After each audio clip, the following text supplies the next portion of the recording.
अभी कुछ टाइम पहले मैंने बजाज की फ्रीडम 125 सीएनजी बाइक को टेस्ट किया था और उसका वीडियो अपने चैनल पे अपलोड किया था।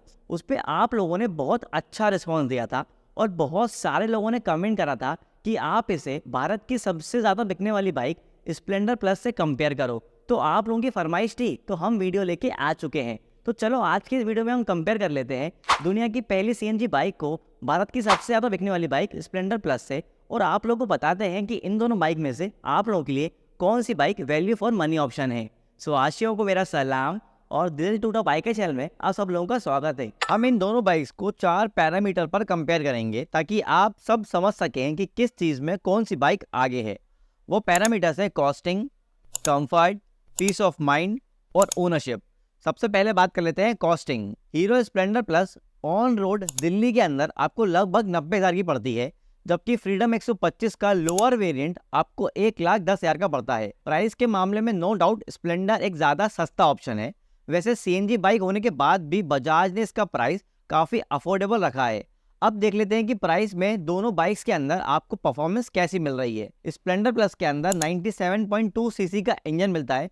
इस गाड़ी के अंदर 8.05 न्यूटन मीटर्स का टॉर्क दिया हुआ है। इस गाड़ी की top speed 87 kilometre per hour है, जबकि फ्रीडम 125 के अंदर आपको 9.7 न्यूटन मीटर का टॉर्क दिया हुआ है। इस गाड़ी की top speed 93 kilometre per hour है। ऑन पेपर ज़्यादा बड़ा इंजन होने की वजह से फ्रीडम में आपको पावर ज़्यादा मिल रही है, लेकिन जब आप इसे रोड पे चला के फील करेंगे तो आपको ज़्यादा डिफरेंस फील नहीं होगा। फ्रीडम का पिकअप 125 सीसी सेगमेंट की बाइक से थोड़ा कम है।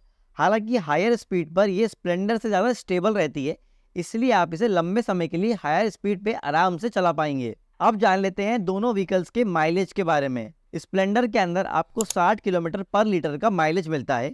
इस गाड़ी के अंदर 9.8 लीटर का फ्यूल टैंक कैपेसिटी है और रिजर्व फ्यूल 1 लीटर का होता है। तो मैक्सिमम कैपेसिटी के अंदर आप 9.8 लीटर यूज़ कर सकते हो। इस गाड़ी के अंदर राइडिंग रेंज 588 किलोमीटर की है।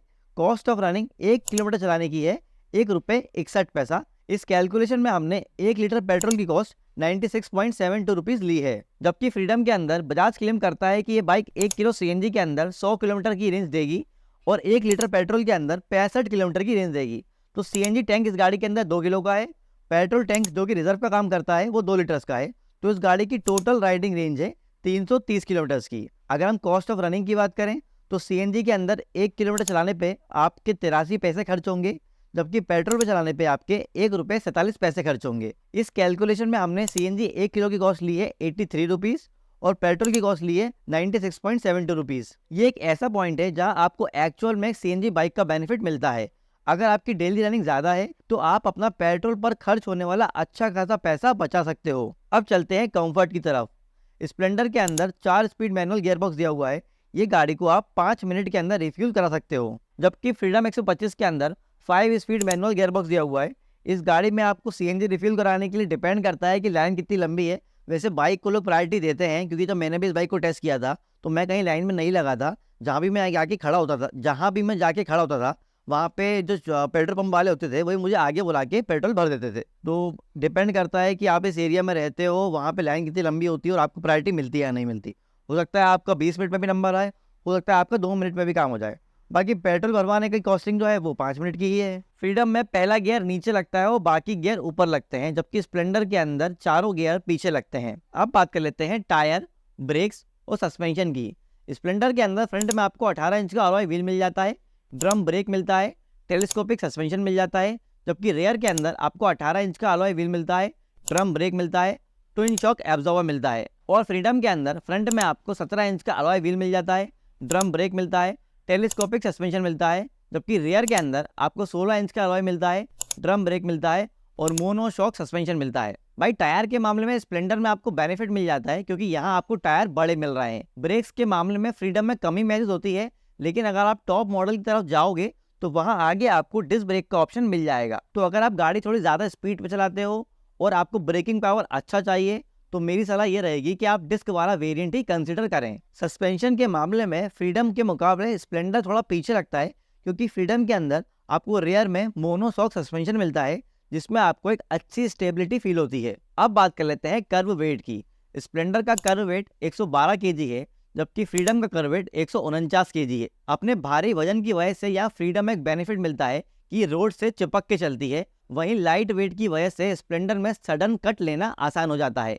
आसान भाषा में कहें तो ट्रैफिक के हिसाब से स्प्लेंडर ज़्यादा कंफर्टेबल है, जबकि फ्रीडम लंबे रास्तों पर भगाने में ज़्यादा कंफर्टेबल है। अब अगर हम सीट हाइट की बात करें तो स्प्लेंडर की सीट हाइट 785 mm है, जबकि फ्रीडम की सीट हाइट 825 mm है। स्प्लेंडर के मुकाबले फ्रीडम की सीट हाइट ज़्यादा है, तो छोटी हाइट वालों के लिए स्प्लेंडर एक ज़्यादा अच्छा ऑप्शन है। अगर हम ग्राउंड क्लियरेंस की बात करें तो स्प्लेंडर के अंदर आपको 165 mm का ग्राउंड क्लियरेंस मिलता है, जबकि फ्रीडम के अंदर आपको 170 mm का ग्राउंड क्लियरेंस मिलता है। यहाँ ज़्यादा डिफरेंस नहीं है और एक्चुअल में चलाने पे भी कोई डिफरेंस फील नहीं होता है। व्हील बेस की तरफ देखें, स्प्लेंडर के अंदर आपको 1236 mm का व्हील बेस मिलता है, जबकि फ्रीडम के अंदर आपको 1340 mm का व्हील बेस मिलता है। बड़ा व्हील बेस होने का मतलब है कि बैठने के लिए स्पेस भी ज़्यादा होगा और यही चीज़ फ्रीडम में आपको मिलती है। इसमें अब तक की सबसे लंबी सीट आ जाती है, जिसमें 2 लोगों के साथ अच्छा खासा सामान भी कैरी किया जा सकता है। अगर लाइट पे नज़र डालें तो स्प्लेंडर और फ्रीडम दोनों के ही अंदर आपको हेलोजन बल्ब मिलता है। लाइट का सेटअप बिल्कुल सेम है, हालांकि फ्रीडम के अंदर ऊपर वाले वेरिएंट के अंदर आपको एलईडी लाइट का ऑप्शन भी मिलता है। अब भाई दोनों गाड़ियों में पीस ऑफ माइंड किस में रहेगा, इस पे बात कर लेते हैं। स्प्लेंडर के अंदर आपको 5 साल और 70,000 किलोमीटर की वारंटी मिल रही है। फ्रीडम के अंदर आपको 5 साल और 75,000 किलोमीटर की वारंटी मिल रही है।